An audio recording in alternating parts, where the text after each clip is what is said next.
Welcome to the Creative Chats Podcast with Mike Brennan.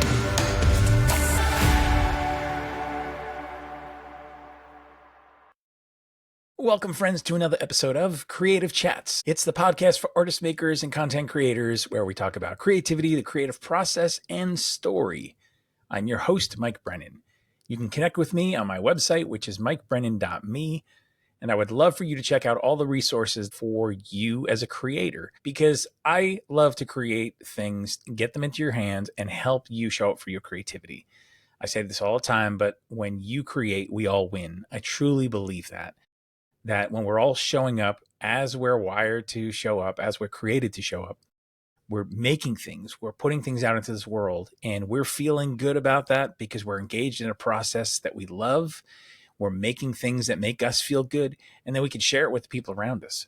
So I want to see as many people as possible doing that, leaning in and embracing this creative journey.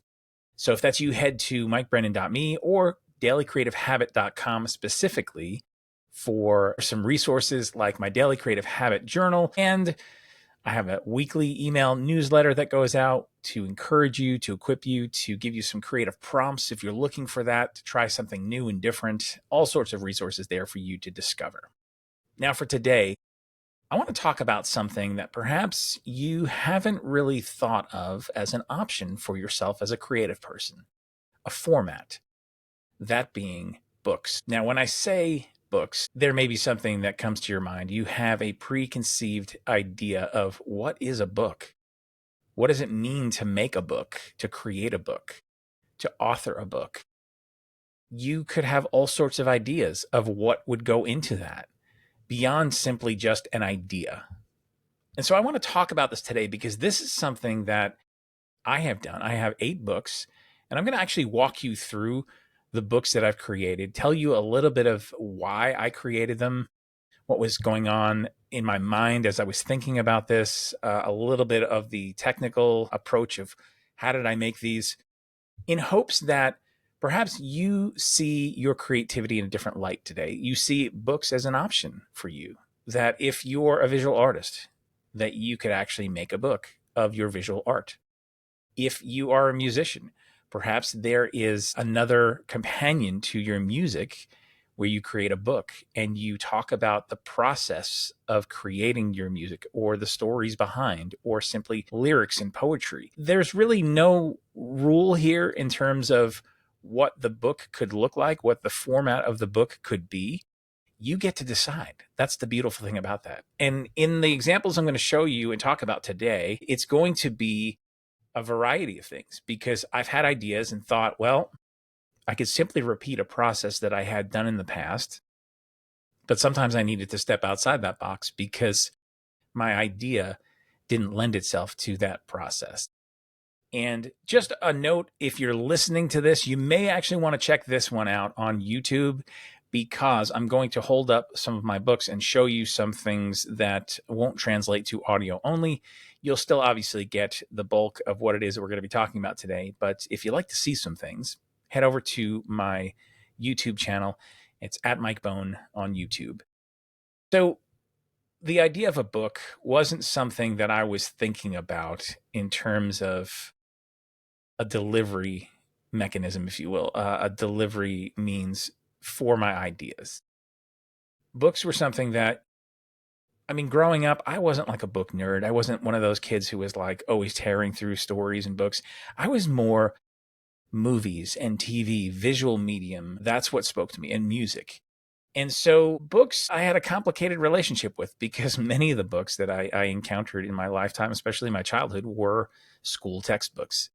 And textbooks were dry, and I only did what I had to do to get by and to pass. And a lot of the information that was in there, I just honestly wasn't interested in, and I didn't see a ready application for. And so books kind of weren't really a pleasurable thing, except when we used to have someone come in the school fairs that we would have. I believe it was like once or twice a year, Scholastic would come in and they would have these book fairs where you could go and just check out some of the latest books. And they had an order form that you could take home and bring back with some money. And I remember those times because, no surprise here, the books that I was gravitating towards were like Peanuts comics, Charles Schulz. I remember getting a bunch of those. I remember getting Garfield the cat.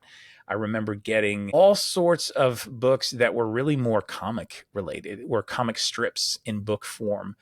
And that's what I was interested in. And so it's funny how, like, all these years later, that has been something that's returned to me as far as a format. And so when I first had this thought of maybe I'm going to actually create a book, it wasn't really that straightforward.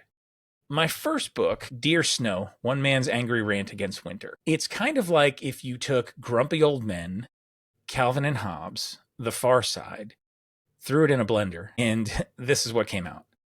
The reason being is because, well, it didn't start as these comic strip type things. It didn't start as these ideas that were meant to be these one panel comic illustrations telling this story of how much I hated snow. The origin of Dear Snow was actually angry tweets. Yes, you heard that right. Angry tweets. Way back, I believe this was probably 2015, 16, somewhere along there. I was living in New York and shoveling in the winter and hating every minute of it, just because I hate snow, because it was always a distraction. It was something that robbed my time. It robbed my joy. It was something I had to go and remove. It wasn't so much about play. It wasn't so much about taking a break, because we had to shovel out. We had to take care of things. And that always fell to me.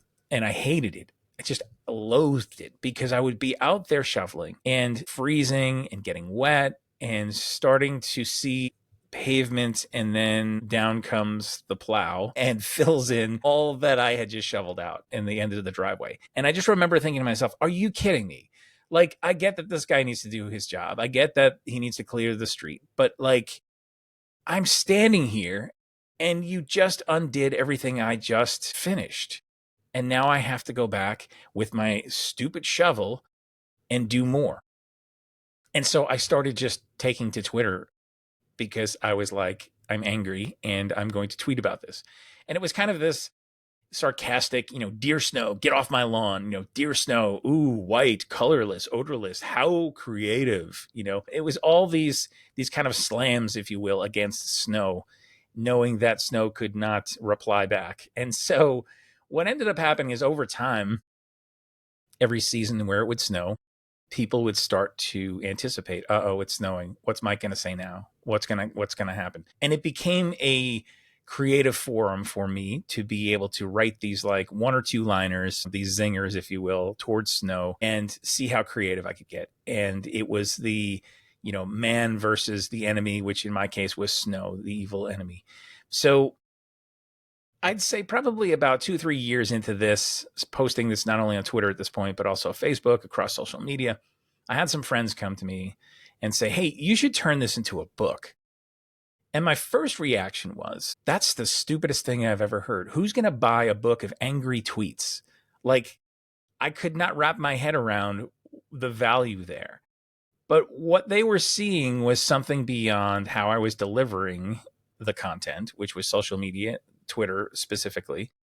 They were seeing humor. They were seeing connection. They were seeing how other people who hated snow would rally with me, and other people who love snow would be like, no way, you're wrong. We love to ski. We love the cold, but, and so it became this thing that people were invited into to be a part of, that was fun and funny and sarcastic. And so I thought about it some more, and I thought, okay, well, what would this look like in a book format? Not simply just typing out what the tweets were. So what I did was I went back and I found all of my tweets and all of my posts that ever mentioned Dear Snow, and I put them in a document, just collecting it all. And then what I did was I started to look for ones that had more of a visual component that I could riff off of, because I knew that I was going to end up illustrating this. Didn't quite know how I was going to do this just yet, but I knew I was going to illustrate it. So once I gathered all of that, Then I started to extract, and I thought there needs to be some kind of storyline here. There needs to be some through line, even more so than just me hating snow. And so it's kind of this, it starts with me kind of mildly annoyed and then goes into me being like kind of off the rails as the snow season continues. And then of course spring comes and I'm like, ha, suck it, snow. And so this is kind of the arc of the story. And so then what I did was I put that in a format where I was like, okay, here's this page, here's the corresponding sketch that would go with this, that I need to illustrate this. And I decided to just do this in kind of this cartoon fashion. It's kind of what I call my autobiography, because the main character, Mad Mike, is actually me. It looks like me, and it's drawn in such a way that really captures a lot of my emotion and expression as I was shoveling and my feelings towards snow. And snow became the evil snowman. And so normally we would think of like Olaf from Frozen, these kind of friendly characters, Frosty the Snowman. My snowman was just out to get me. He was out to make my life difficult. And so as the story progressed, that's exactly what happened. There were scenarios that happened, and in these one-page kind of comic book style. And so I put together the sketches and did the drawings, the illustrations digitally on my iPad. And being that I'm a graphic designer, that's my background, I knew how to put books together. I knew how to put layouts and things together because I've worked in magazines before, and editorial design and packaging design and all sorts of things that really I had the skill set. So I took all the stuff that I needed to, I put it together in Adobe InDesign, formatted the text, chose my fonts, designed the cover. And then I was thinking to myself, okay, well, now how am I going to actually publish this? How am I going to get this out into the world? Well, I looked at several different options, and I knew from my early days in my 20s that I did not want. Back then I was in a band and we had pressed 2 CDs, and I knew that I did not want to be sitting on boxes and boxes of merchandise that was not selling, because that's not fun and it's expensive. So I knew that I didn't really have money to front on this. I didn't want to sit on a ton of boxes. So print on demand seemed to be the way to go. I also explored traditional publishing a little bit, but that is certainly a much harder thing to get into. And also, a lot of times you have to give up the rights to your material. And I knew I didn't want to do that either. So self-publishing was the route that I was going. And I landed on Amazon KDP as the publishing platform. And that was a learning curve at first. I had to figure out what are the sizes and what file formats, and figuring out how to fill out the profile and make sure I did everything the right way, uploaded the documents, the files, waited for approval, set my release date, set my pricing, set my distribution countries, and all the things that go along with the Amazon KDP platform, and said, okay, I'm trying this. And if I need to fix something as I go, then I'll fix it as I go. I hit publish, and there it was. Several days later, it was approved, and then it went live. And people could go to Amazon and actually order the thing. They would print it, they would ship it directly to the customer. And not just in the United States, but they would also do in other countries as well, which was a problem for me in shipping, because a lot of times it would be so much more money to ship the book than what the book actually cost. And so I found some ways around being able to get this into people's hands and do it in a way that I felt like was economical, and where I didn't have to be the middleman actually doing a lot of the packing and shipping and dealing with all that stuff as well. Now, I also ordered my own copies so that I have them here. So if people want signed copies, I do that as well. I do only ship within the United States, though, because of those other constraints like I just mentioned. But I figured all that out over the course of probably 60 days of really just focusing and figuring out, doing my research. And once it happened, I was like, wow, I have an actual book. And I started to talk about it. I started to sell it. People started to buy it and enjoy it and buy it for their friends. And still today, people still talk about this book. And when it snows, people who know me and know Dear Snow, they always kind of comment and be like, oh boy, it's snowing. And now I live in Nashville, Tennessee, where it really doesn't snow. But when it does, the place just shuts down. So I don't have to worry about shoveling. Everybody just kind of waits it out, which is a very weird experience. And I think because of that, some people don't quite understand deer snow and the hatred of snow that I have, but I digress. So that was my first book, Deer Snow. Well, some time went by and I thought to myself, I've done this now. What's next? People are saying, is there going to be another book? Is there going to be a deer series? And I thought to myself, maybe there should be a deer series. Deer, fill in the blank, whatever the subject matter that I wanted to talk about.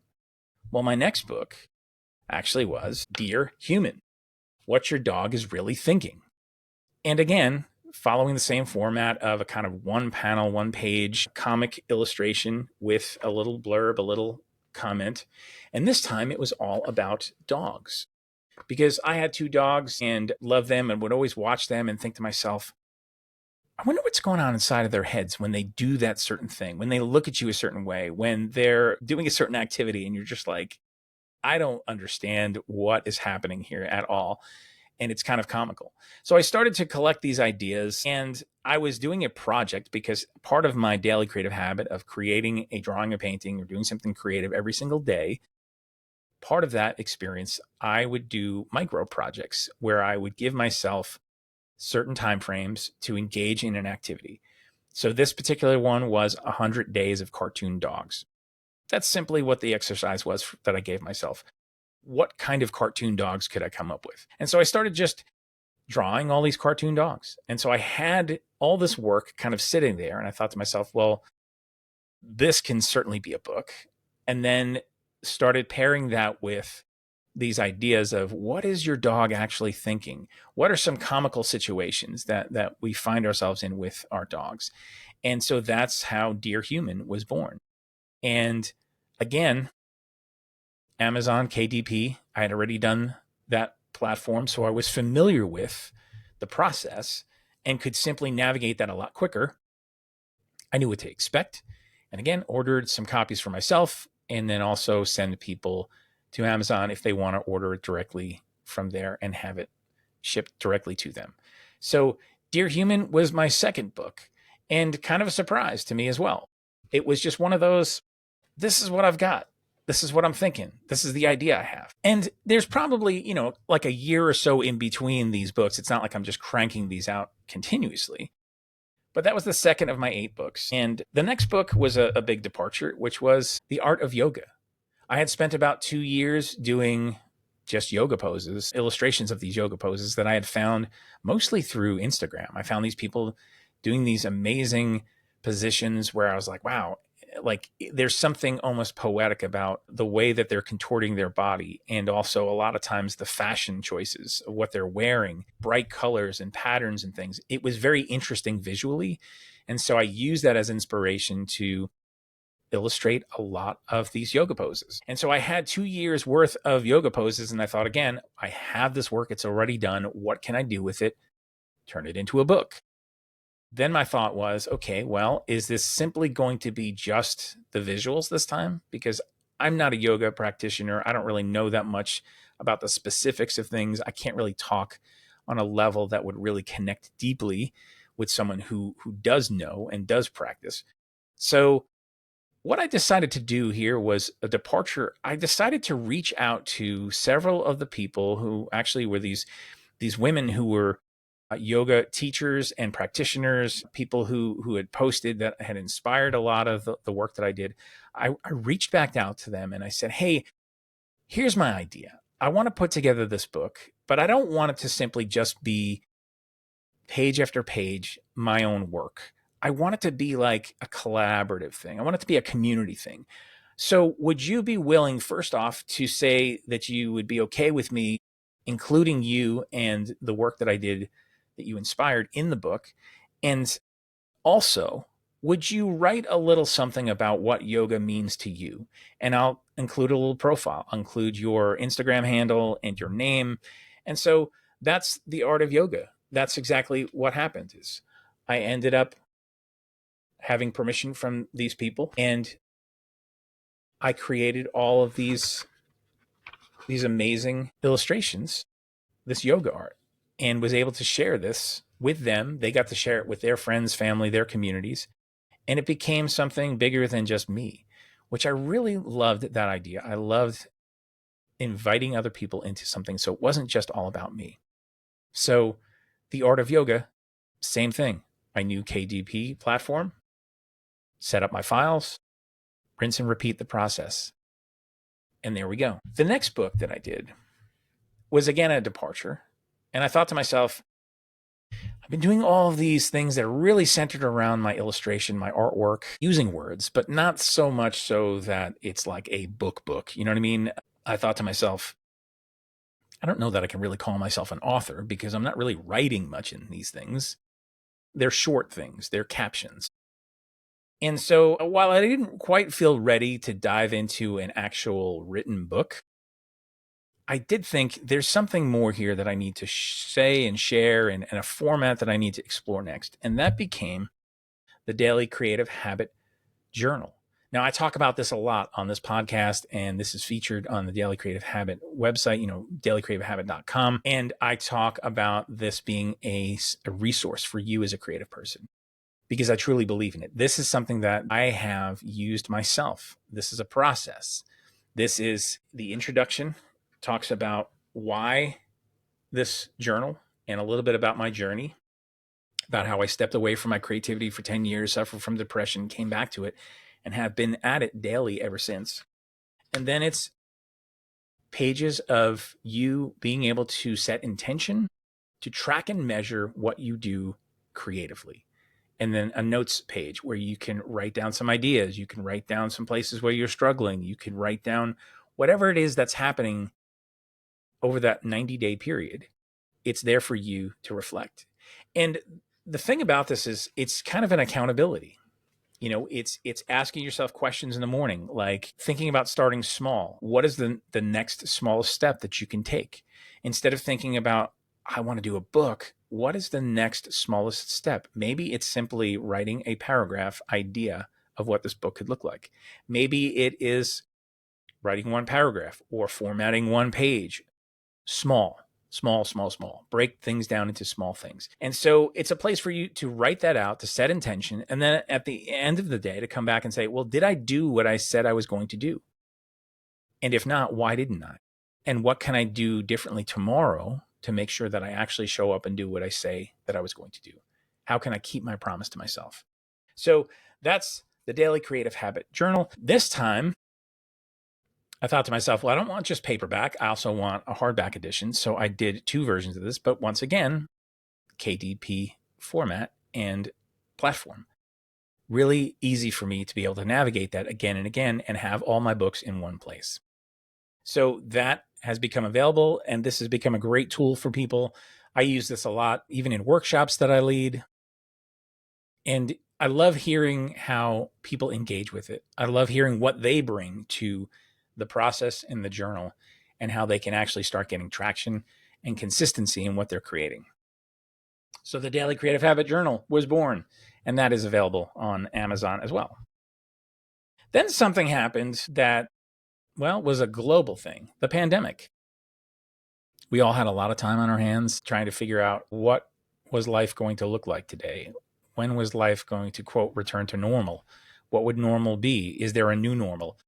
I think in a lot of ways, we're still feeling the effects of that time. But that time made people makers. People started doing things because they had time and they had the ability to focus on things. They were trying to figure out, where can I channel some of this creativity and time into something meaningful and something that could connect people. A lot of amazing things came out of that time creatively. And I wanted to participate in that as well. And so part of my daily creative habit, my doing a drawing, a painting every day, resulted in this next book, which is, it's a labor of love, this book, and certainly was something that I was trying to bring some levity in a time at which there was a lot of just grief and panic and the world upside down. And in a lot of ways, I think we haven't really quite returned and recovered from that. But this was, infectious art. It was pandemic pop culture portraits. And so what I did was I was using my love of pop culture and pairing it with things that were pop culture related, things that I loved. So there's a portrait of Michael Jackson, and he says, Have you seen my other glove? Because it was all about, wearing gloves and masks, right? Then there's, Mr. Rogers in here. Won't You Be My Neighbor from 6 Feet Apart? Weird Al, Living in Quarantine Paradise. All these different things. Axl Rose, Welcome to the Kitchen. The Jungle is Closed. COVID. So it was all these kind of tongue-in-cheek type of things that I was able to create and hopefully bring a smile, hopefully bring a little wink, wink, nudge, nudge moment, and collected it, curated it, put it into Amazon KDP once again, and that is available as well. You seeing a pattern here? It's getting these ideas. It's figuring out what are my next steps on this. It's producing the work. It's setting up the files. It's uploading it, and then it's marketing it. And so this is all the pattern that goes into the books. The books I've showed you, they have varied in what they are about. They have varied in sizes, and some of them are hardcovered and soft covers. Some are both. Some are more square format. So, again, it really, you make the rules. My next book, I needed to branch out once again, and I was challenged by a friend to actually write a book, like written word. And it was based off of something that I was talking about, and I was really trying to rediscover fun and play. And so once I had an outline of what this could look like, and it was 30 short chapters that I could talk about my own experiences with fun and play and wanting to rediscover this sense, then it was Make Fun a Habit. Make Fun a Habit was born because I wanted to answer this question for myself of like, is it possible to rediscover this fun? And the subtitle of this is The Creative Playbook for Making Life and Work Fun Again. And that's my hope, is that somewhere in here, it's making fun. It's realizing we have the power. It's shifting our perspective from, well, this is work. Work's not supposed to be fun. Playtime is for weekends or for holidays or for when I retire. And I wanted to say, I think there's a better way. I think we have a better quality of life, a better enjoyment of what we do for work, if we are willing to say, fun isn't simply the reward at the end of a process, but it's actually part of the process. And in doing so, how can we start to inject fun in places where maybe it doesn't look like it's that fun at all? I've talked about this on this podcast in the past. I've shared even the talk that I did at a certain conference and event. But for this book, it was different because I'm writing this. It was illustrating chapter marks and including some visuals here and there. But really, it was me thinking, how do I talk about this in a way that is easy for people, is accessible? And so they're 30 short chapters. You don't have to read them in order. You can jump in at any time. And I talk about things like doodling. I talk about things like music and playlists. I talk about taking the long way home and being open and exploring and the importance of play. I talk about some examples of people that I've seen that are doing some amazing things, like the Savannah Bananas. And all of these things that have gone into this book, where it started was this idea and themes for each chapter. And then what I did was I went for walks. I went for nature walks, and I took my phone with me, and I would start to write on my phone in the Notes app or dictate it as I was walking. And I figured out my format. My format would be, there's a quote, a famous quote. There is a story or illustration from my own life. And there are questions for the reader and an exercise. And each chapter has these things. So that was the format of the book. So I said, okay, I need to do that 30 times with these different themes. And so each day I would go for these walks and I would start to think about, what life experience have I had that correlates with this? What stories can I share from my past? What am I thinking about? What have I experienced that would lend itself to this? And that's how I started to write this book. And it just came. It just kind of poured out of me. And after 30 or so days, I had the book. And then it needed to be edited and it needed to be packaged up once again. Adobe InDesign, my design skills, and KDP from Amazon. Once again, it was softcover, hardcover, and also Kindle version, which that's a whole other beast unto itself. But again, It was a book. It was a format that I could deliver this in. It is something that I take now when I go and do talks with organizations and when I go to events, and I say, if you're interested in rediscovering the sense of fun and play and enjoying what it is that you do in your work, in your life more, and not having everything feel so serious and so dark and so heavy, this is an invitation. Pick up the book, implement some things, ask yourself some questions, sit with some of these topics, and see how you might apply it to your own life. Make fun a habit. We're rounding the corner here, gang. After that came a short book, Creative Power. Creative Power was simply me responding to this internal need for a place to go to that I needed kind of creative affirmations. And so it's 30 days of creative affirmations, and very simple, black and white book on the inside, no art whatsoever, and things like famous quotes like Vincent van Gogh. I am seeking, I am striving, I am in it with all my heart. And then the next page, the creative affirmation. My mistakes lead to growth, and I celebrate them in my process. So it's just a book for reference when you're feeling like you need something that's a word of encouragement, something to bring you back to be centered in your creativity. It's a short little book. And again, went about doing this through, you guessed it, Amazon KDP. I'm not getting paid, by the way, nor am I sponsored. Although, Amazon, if you're listening and you'd like to sponsor, I certainly would not be opposed. And that leads me to my latest book, Blue, which I've recently shared about, and I continue to share a lot about, because this, again, was a little bit more of a surprise. Blue, a story of letting go. The background on this, briefly, because maybe you've heard the previous episode where I really dove into this, but this was from a life experience that was very difficult. A season of having to let go, a season of hurt and pain and loss and grieving, and writing this fable, this short story, in the notes section on my phone 3 years ago. And it sat there because it felt like a journal entry. It felt like it was way too personal, way too vulnerable. And I didn't know what to do with it. And I didn't know if it was for anybody else but me until about 2 months ago, when I believe this is the time to take this out. And so, being that I had already written the story, I had to write some things around it to give it a little bit more context.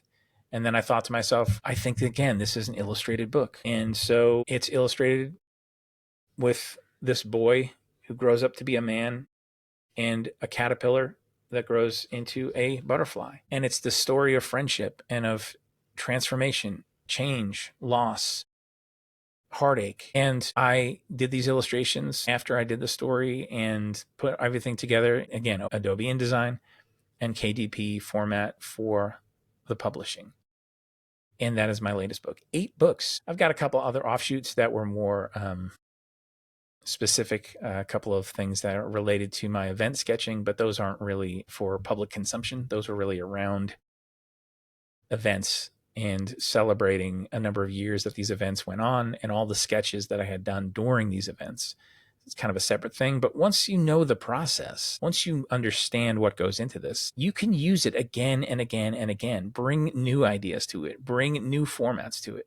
Matter of fact, at the time of this recording, I'm also looking to have a special edition of Blue, which is a hardcover version. And unfortunately, Amazon KDP would not cooperate with that because they need a certain number of pages for it to be a hardcover book. They're not thinking like children's book type thing. They're thinking more of like my Make Fun a Habit book that was very thick. So I went to Ingram Spark and I've been exploring that. When you hit a roadblock, you just pivot. You figure out the next way forward.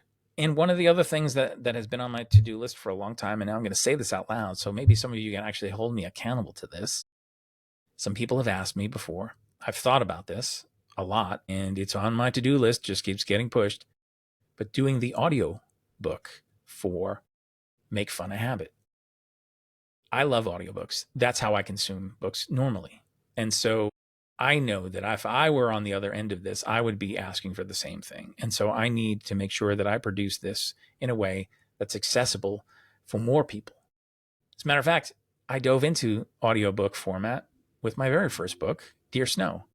A few years after that, I thought to myself, what would Dear Snow look like or sound like as an audiobook? And being that it's kind of short and you could read it in about 5 minutes, I thought, is this even doable? What would this look like? What would this sound like? So for an audio book format, I decided to treat it as a kind of almost like radio drama, a little audio production where there was music, there were some sound effects. It was me reading it, so Mad Mike was legitimately getting more and more insane as the book went on, and it was a lot of fun. And so that's out there as well, Dear Snow, the audiobook. But now it's time to embrace this for Make Fun of Habit. So getting back to the idea, when I asked you, what is a book? What do you think of when you hear that? What could that look like as far as your work, your creativity being in a book? You get to make the rules. You get to figure it out. You're a maker. You're creative. It's what you do. So lean into it in terms of the process, not just the content. And trust me, you will come up with some things that maybe need to be revised, maybe need to be tweaked or morph into something else. But simply doing your research, engaging, asking questions of people who have done things before, getting ideas from the people around you can help shape and speak into some of the work that you do. And then show up and do what you do best, which is create. Make something. Make a book or several books and put them out into the world. Get them into the hands of the people around you. Let people get to know you through your work in that format. Maybe you've never thought about it, and today is the first time that you thought, maybe I could make a book. Maybe I could be an author. The possibilities are there. It's up to you. I always end these solo episodes the same way, and I want to end this one with my popular phrase, but with books in mind. What could it look like for you? Go make something.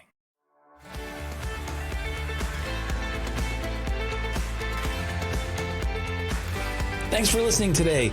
I'd appreciate it if you would subscribe, leave a rating and a review. It really helps this podcast be seen and heard by others.